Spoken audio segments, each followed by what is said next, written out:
راځو ستاسو آنلاین پوښتنې ته کوم چې زما پر ټولنیزو رسنیو په ځانګړي ډول په فیسبوک پاڼه یو پوسټ شوی و چې که چېرته کوم پوښتنې لرئ کولی شئ راسره یې مطرح کړئ، موږ به تاسو ته ځوابونه درکوو. لومړۍ پوښتنه: سلام او احترامات مې ومنئ، جلیل الرحمن بریالی یم. وایي له ډاکټر صاحب نه مې پوښتنه دا ده چې د انسان په ځان د باور زیاتولو لپاره باید کومې نقطې په نظر کې ونیسو؟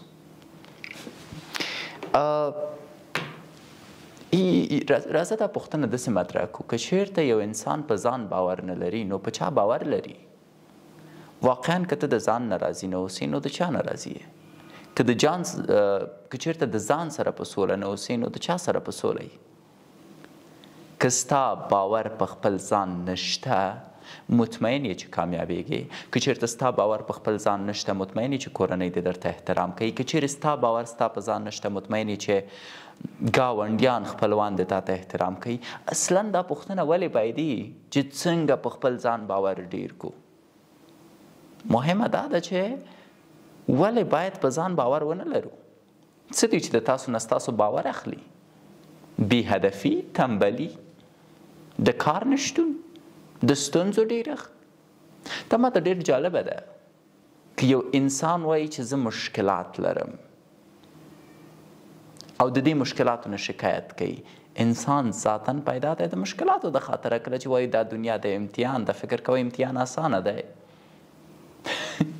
زه یو جنګ ته ځم او وایم چې والا په جنګ کې مرمۍ دي، په جنګ کې توفنګ دی، په جنګ کې غالمغال دی، په جنګ کې وژل دي. جنګ دی د همدې دپاره.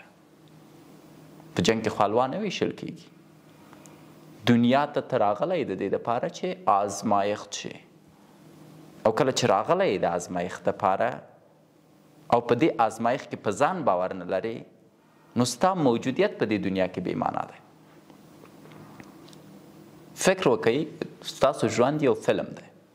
په دې فلم کې تاسو 5 یا 4 نقشه ایفا کوی شئ. یو، تاسو د دې فلم هلک یاست، جګړه پیل شوه، تښتئ او په تیښته کې مړه کیږئ. دا تر ټولو شرمناکه مرګ دی او دا تر ټولو شرمناکه فلم دی او دا فلم هیڅوک نه ګوري. څوک داسې فلم غواړي وګوري چې د فلم هلک په جګړه کې تښتي او بالاخره په تیښته کې مړ کیږي؟ هیڅوک. دومره سناریو. دا یو فلم دی، تاسو د فلم هلک یاست، جګړې ته وردننه کیږئ، ځان بچوئ، ولې مقابل نشئ وژلی او بالاخره تاسو په سر لګیږئ، مړه کیږئ. ټول در پورې خاندي چې دی یوازې ځان بچوو، بیرته یې چې دی حمله نشوه کولی او داسې فلم څوک نه ګوري. دریمه سناریو، تاسو ځان هم بچوئ، مقابل هم له منځه وړئ، ولې بیا هم وژل کیږئ. فلم ناکامه دی. ناکامه فلمونه څوک نه ګوري. په هر هغه فلم کې چې د فلم هلک مړ شي هغه فلم خپله معنا له لاسه ورکوي. 4مه سناریو، تاسو ځان هم بچوئ، مقابل هم وژنئ، لګیږئ، بیرته پورته کیږئ او ماته نه منئ. دا سناریو د ټولو خوښیږي. د همدې د خاطره اکثرا هغه اکشن فلمونه چې دی کامیابه دي په کوم کې چې د فلم هلک ماته نه منونکی دی. نو که چېرته پوښتنه کیږي چې څنګه په خپل ځان باور ډیر کو، که په ځان باور نه لرئ ژوند مه کوئ، ځکه ژوند مو بې معنا دی. که په ځان باور نه لرئ ته نشئ کوی سهار وختي راپورته شئ. که په ځان باور نه لرئ ته نشئ کوی 5 وخته لمونځ وکړئ. که په ځان باور نه لرئ ته نشئ کوی جیم ته لاړ شئ. که په ځان باور نه لرئ ته نشئ کوی شخصي تجارت شروع کړئ. که په ځان باور نه لرئ ته نشئ کوی خلک له ځانه راضي کړئ. کوم انسان چې ځان نه پیژني هغه نشي کولی چې خدای وپیژني. په خپل ذات کې دا پوښتنه خطرناکه ده. تاسو په هر چا شک کوی شئ، په ځان شک نشئ کوی. زه ډیری ځوانان وینم په ډېر جرأت راځي، والا ډاکټر صاحب غواړم یو نوی تجارت شروع کړم، ما سره کومک کوئ؟ زه ورته وایم صحیح ده. نظریه د چیا ده؟ ډېره ښکلې نظریه به وي، اما زه ورته وایم 2 روپو نظریه نه ده. رښتیا ښه صحیح ده ډاکټر صاحب، دا به پرېږدو. که ته په ځان باور ونه لرې او بل انسان چې په ځان باور لري هغه سره مخ شي، هغه یوازې تا نه استفاده کوي. ته نشئ کوی د چا نه استفاده وکړي، ته نشئ کوی خپل ژوند جوړ کړي. او که واقعا پوښتنه دی چې څنګه کولی شئ په ځان باور پیدا کړئ، ډېر خلاصه تاسو ته ځواب درکوم. هر هغه کار وکئ چې تاسو پکې آرامه نه یاست. هر هغه کار وکئ چې ستاسو ورنه بدې راځي، ځکه انسانان شدیدا هغه څه ته اړتیا لري د کوم څه نه چې دوی ویریږي، کوم څه چې نه خوښیږي. زما یو ملګری دی، والا د ما معاش تر ټولو کم دی. ما ورته ویل ته لاړ شه د خپل رئیس سره وغږېږه، ورته وایي چې په ما ظلم دی، ما تر ټولو ډیر کار کړی، معاش مې تر ټولو ډیر کم دی. وویلې والا اوس رئیس ته تګ، بیا دروازه ټک ټک هغه سره څنګه وغږېږم، ډارېږم، نشم کوی، تیر به شو تی. کوم شی چې ستا بدې راځي وروره، که ته هغه ترسره کړې په ژوند کې کامیابېږې.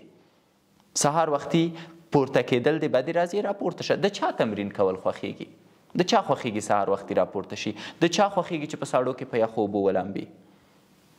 د چا خوښېږي چې شپه ورځ فکر وکړي، یو هدف ولري؟ د چا خوښېږي چې ټول ژوند یې د پلان سره مخ ته لاړ شي؟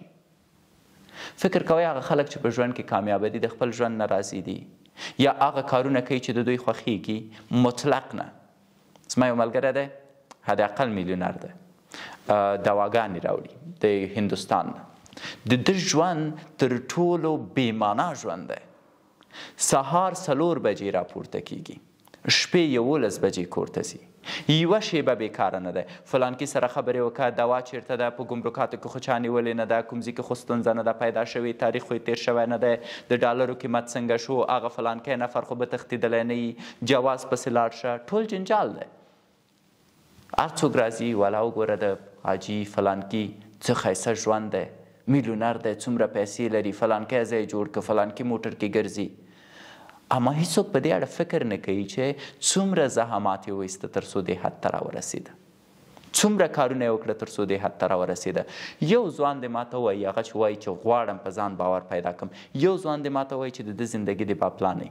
مثلا یو ځوان لیکلی چې زه هر سهار راپورته کېږم، 5 دقیقې په شیشه کې خپلې څېرې ته ګورم تر څو ځان وپېژنم. زه هر سهار وخته راپورته کېږم، زه هره ورځ 5 وخته مونځ کوم، زه هره ورځ قرآن کریم وایم، زه هره ورځ 15 دقیقې د ځان جوړونې کتابونو ته ورکوم، زه هره ورځ 100 سینه کشي کوم. څوک یې کوئ؟ ستونزه څه ده؟ مونږ د یو چا خبرې اورو، راته خوند راکوي، سبا ته پلان جوړو چې هره ورځ نور سهار وختي راپورته کېږم، سینه کشي کوم. یوه ورځ سهار وختي راپورته کېږو، سینه کشي کوو، په جوش کې یو، په جذبه کې یو، ګورو هېڅ تغییر نه احساسوو. دومره ورځ راپورته کېږو، سینه کشي کوو، هېڅ تغییر نه احساسوو. یوه میاشت که سینه کشي وکړئ، هېڅ تغییر نه احساسوئ. مګر دا چې همدغه کار دوامداره حداقل 6 میاشتې ترسره کوئ.